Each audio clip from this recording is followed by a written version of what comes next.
Hi, everyone. Hey.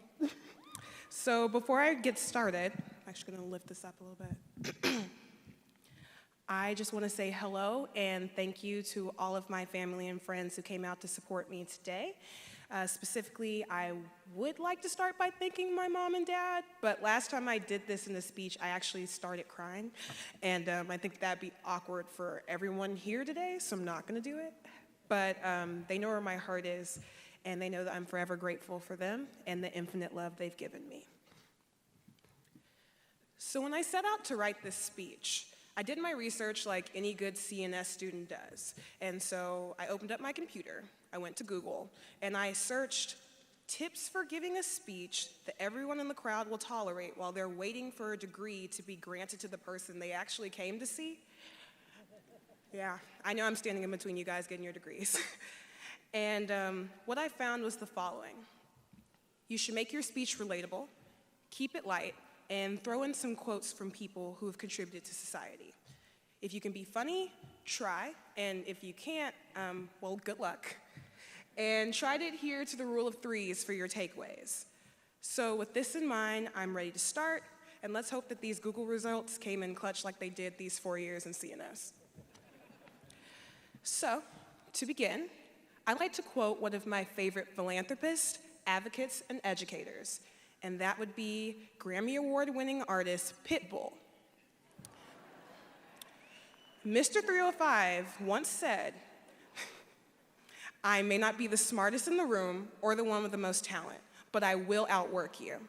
And I share this not because Pitbull gave one of my top 3 favorite concerts, because he totally did, but because this quote sums up the first lesson I want you to take away from my speech today, and that's to never underestimate the power of grit. This was the first lesson that UT taught me. Like most of you in the crowd, I was at the top of my class, I was used to getting straight A's, and school came naturally to me. I mean, I was used to everything I wanted to do coming effortlessly. And then fall 2015 came around, I walked onto the 40 acres, and reality hit me like a Cap Metro bus recklessly turning onto Guad during rush hour.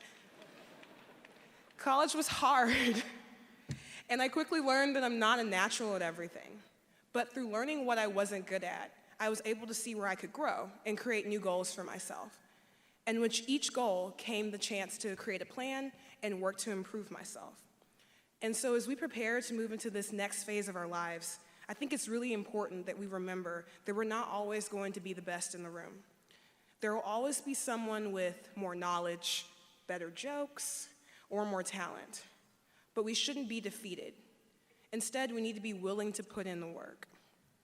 To borrow the words of modern poet Robert Rameek Williams, colloquially known as Meek Mill, as he said in his seminal party hit, Dreams and Nightmares, "You have to grind like that to shine like this."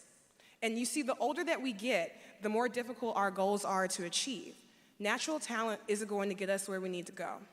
We have to put in the work, and the results will be even more rewarding.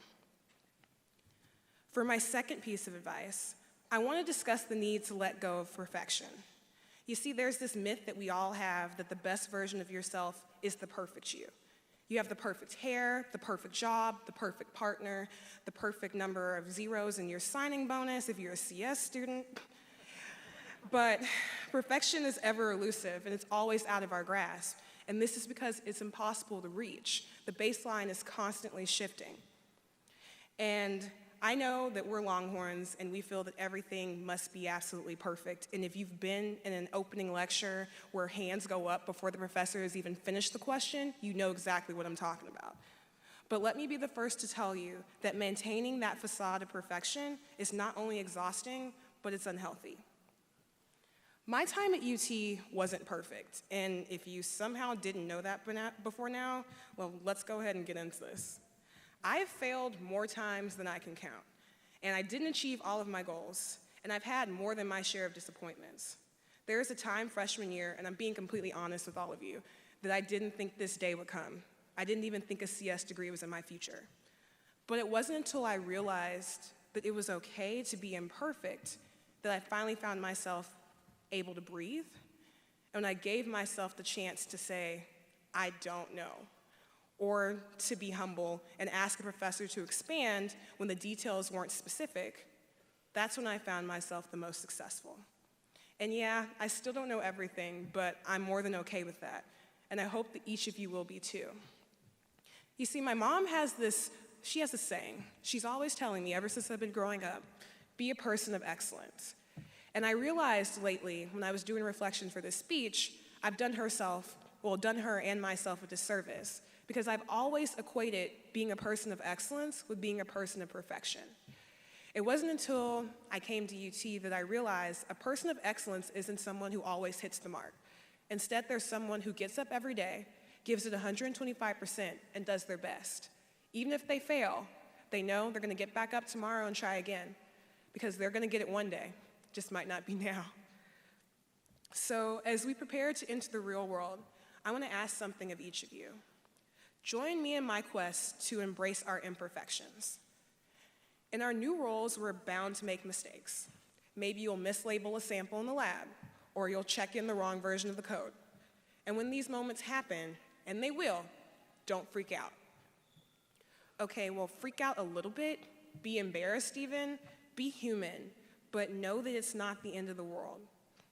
Every failure is a chance to learn something new, and learning something new is how we work to improve ourselves, and that's how we become the best versions that we can be. My third and last piece of advice to you all is to own your story and create a legacy. As I look back on my time here, I realize that my memories create a story. There have been some very amazing moments and some that quite frankly humbled me.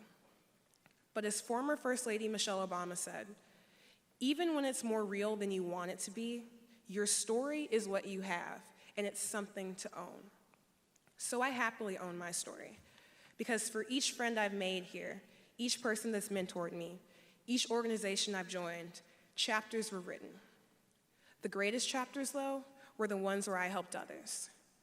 Working to give a voice to marginalized Longhorns and serving the greater Austin community were the highlights of my time here.